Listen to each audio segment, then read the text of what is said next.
Hello everyone and welcome to baby Viraj channel. इथे बघा मी मूग जी डाळ आहे येलो कलरची विदाउट सालीची जी असते ती मी साधारण 4-5 तास भिजत ठेवली होती आणि आता आपल्याला ही वाटून घ्यायची आहे। तर मिक्सरच्या भांड्यामध्ये मी ही डाळ आणि त्याचबरोबर हे जे पाणी मी याच्यामध्ये भिजवत ठेवण्यासाठी टाकलं होतं ते पण याच्यातच टाकणार आहे आणि सगळं एकसाथ आपण मिक्सरमध्ये लावून घेऊ। एक्स्ट्रा पाणी मी वरतून टाकणार नाही किंवा हे पाणी मी फेकणार नाही, कारण की हे पाणी खूप महत्त्वाचं असतं। थोडंसं आपल्या याच्यामध्ये लसूण टाकायचं आहे। मी म्हणजे आता विराज पण खाईल त्याच्यामुळे एकच मिरची टाकते। तुम्हाला पाहिजे असेल तर तुम्ही थोडंसं जास्त स्पायसी करू शकता, पण छोटे मुलं असतील तर ऑफकोर्स आपल्याला ते थोडं कंट्रोल करावं लागतं। आता हे चांगलं व्यवस्थित माझं पाणी दुसरं काहीच ॲड न करता मी इथे छानपैकी ते दळून घेतलं आहे आणि काहीतरी अशा प्रकारची कन्सिस्टन्सी आहे। थोडीशी तुम्हाला वॉटरी वाटत असेल पण ती इतकी पण पाण्यासारखी नाही आहे। आता आपल्याला करायचं काय की मी याच्यामध्ये मिरची टाकलेली आहे मिक्सरच्या भांड्यात, त्यानंतर मूठभर शेंगदाणे टाकलेत आणि त्यानंतर मी याच्यामध्ये टाकणार आहे अगदी थोडासा खोबऱ्याचा कीस, तो पण ड्राय खोबरं जे असतं ना ते एक साधारण 2-3 चमचे असतील एवढंच टाकणार आहे। तर आपल्याला हे सुद्धा व्यवस्थित वाटून घ्यायचं आहे आणि थोडेसे लसूण पण टाकणार आहे। आता हे जे आहे ना चटणी बनवायची आहे त्याच्यासाठी तर पाणी थोडंसं टाकून घ्यायचं, कारण की मी विसरली होती। तर आता मी पुन्हा दाखवते की मी झाकण लावलं होतं पण पुन्हा काढलं आणि साधारण इथे मी थोडंसं, जास्त नाही आहे खूप थोडं आहे पाणी मी याच्यामध्ये टाकलेलं आहे आणि त्याच्यानंतर हे आता मी मिक्सरमध्ये काढून घेईल। तोपर्यंत आपलं हे जे बॅटर आहे ते पण थोडंसं सेट झालं आहे। थोडंसं बॅटर मी काढून ठेवलं आहे कारण की मला परत दुसरं काहीतरी बनवायचं असेल तर मला असं वाटतं एवढ्या याचे आप्पे भरपूर होतील, म्हणून मग मी थोडंसं काढून ठेवलं। तर आता इथे मी हे बॅटर जे तुम्हाला दिसतंय याच्यामध्ये दुसरं काही एक मी टाकलेलं नाही आहे। छानपैकी थोडंसं घट्ट वाटतंय, थोडंसं खाली बसल्यासारखं वाटतंय, म्हणून चांगल्यापैकी आपण फेटून घ्यायचं किंवा आपण फक्त जस्ट खालीवर करून घ्यायचं, म्हणजे खाली जे बसलेला घट्टपणा आहे तो वरती येतो। आता हे चांगलं व्यवस्थित मिक्स करून झाल्यावर मी इथे कापलेला आहे कांदा आणि कोथिंबीर। तुम्हाला हवं असेल तर तुम्ही अजून काही भाज्या ॲड केल्या तरी चालतील।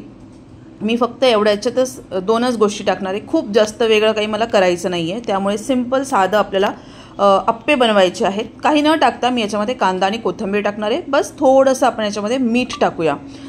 टिफिनमध्ये देण्यासाठी पण हे खूप चांगलं असतं, त्यामुळे मला असं वाटतं की आपण एकदा ट्राय करू। विराजला जर आवडले तर तो नक्कीच खाईल। मग आता जेव्हा त्याला पुन्हा आवडले तर मग त्याला मी टिफिनमध्ये देऊ शकते। थोडंसं याच्यात मीठ टाकलेलं आहे आणि अर्ध्या चमच्यापेक्षा पण थोडंसं कमी सोडा टाकलेला आहे। त्याच्याने काय होतं की थोडंसं फुलतं ते।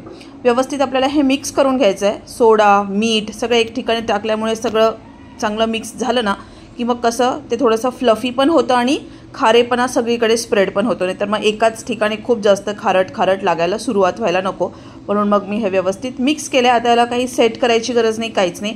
मी इथे आप्प्यांचं पात्र ऑलरेडी गॅसवर गरम करत ठेवलेलं होतं, ते त्याच्यामध्ये आपल्या सगळीकडे होल्समध्ये आपल्याला तेल टाकत जायचं आहे आणि एक एक आप्पेचं जे होल आहे ते भरत जायचे। याच्याने काय होतं की साईडला पहिले करते, मधले जे आहेत ना ते पटकन काळे होतात किंवा ते त्यांना जास्त हीट लागते, त्याच्यामुळे ते पटकन होतात। सगळं काही भरून घेतलं आहे, थोडंसं बॅटर अजून उरलं आहे।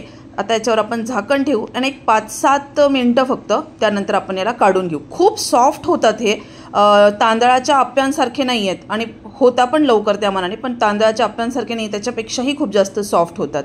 तर हे व्यवस्थित आपण पहिले टर्नअप करून घेऊ या सगळ्या गोष्टी, म्हणजे सगळे आप्पे, आणि नंतर पुन्हा सेकंड टाईम आपण याला झाकण ठेवून 2-3 मिनटासाठी शेकून घेऊ, गरम होऊ देऊ आणि त्याच्यानंतर आता हे आपण काढून घेऊ। तर आता इथे आपले आप्पे तयार आहे आणि चटणीचं जे आहे ते वाटून पण तयार आहे, फक्त फोडणी द्यायची बाकी आहे। तर अजून आपलं एक साईड म्हणजे अजून थोडंसं पीठ बाकी आहे, ते पण करून झालं ना की मग मी लगेच दुसऱ्या बाजूला चटणी पण करायला घेईल। तर हे बघा दुसऱ्या साईडचे म्हणजे दुसरं जे थोडंसं पीठ बाकी होतं त्याच्यातले पण झाले आहेत, आता ते पण काढलं।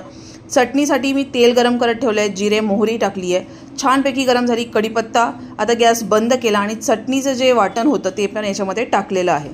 तर खोबरं टाकल्यामुळे काय झालं की ते थोडंसं आणि मी कोथिंबीर नाही टाकलेली, त्यामुळे त्याचा कलर व्हाईट आला होता। थोडीशी हळद टाकायची आणि कन्सिस्टन्सी तुमच्या मनानुसार, तुम्हाला जर असंच खायचं असेल तर तुम्ही असंही खाऊ शकता।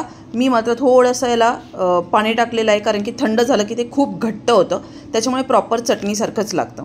तर ते हे छान झालं आहे गरम, उकळी तर येईलच। मीठ टाकलं आहे अर्धा चमचापेक्षा थोडं कमी आणि त्यानंतर आपण हे बघा जसं जसं ते उकळी येते ना, कडेची ज्या गोष्टी असतात त्यासुद्धा व्यवस्थित काढून घ्यायच्या, गॅस बंद करायचा आणि मग तुम्हाला पाहिजे त्यावेळेस तुम्ही ते सर्व करू शकता। कोथिंबीर मात्र मी वरतून टाकली आहे, मधून न टाकता, म्हणजे दळण्यासाठी न घेता मी वरतून टाकली. तर छानपैकी आपलं हे झालं आहे. आणि तुम्ही मुलांना सुट्टी असल्यावर लंचमध्ये सुद्धा बनवू शकतात. जर काही खूप भूक नसेल किंवा आता पावसाळा चालू आहे तर मुलांना खूप भूक नसते, तर कधी पण तुम्ही हे बनवलं तरी चालतं. फक्त डाळ एक 2-3 तास आधी भिजत ठेवा आणि आपली मस्तपैकी इथे अप्पे, मूग डाळीचे अप्पे, जे की फुल ऑफ प्रोटीन आहे ते, आणि चटणी रेडी आहे. व्हिडिओ आवडलास तर लाईक, शेअर, सबस्क्राईब करायला विसरू नका. Thanks for watching. Take care, bye bye.